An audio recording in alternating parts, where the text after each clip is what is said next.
Hello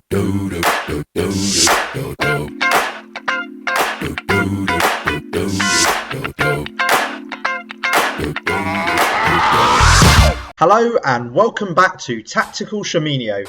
Last week I went through the philosophy of wing play in exposing the opposition fullback to get in a position to cross the ball for the striker to head in.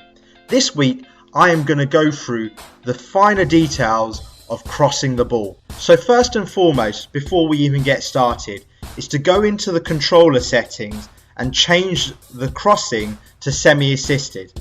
The reason we do this is to make sure that the crossing is accurate and goes to the correct person that you power it up for. So once you've done that, there are three basic types of crosses.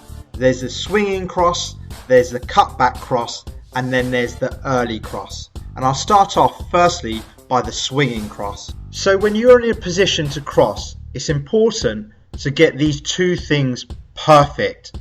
The first is that you're in a position unchallenged from any opposition player.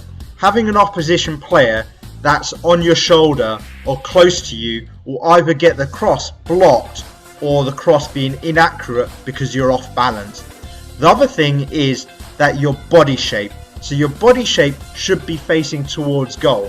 If your body shape is slightly outwards, then the cross will be hooked. So always remember your body shape should be this way to ensure that the cross is accurate. In addition to that, when you're positioning to cross, always make sure your player is fractionally in front of the strikers. The reason is that when it's a swinging cross, in this case, it'll be swinging back into the player.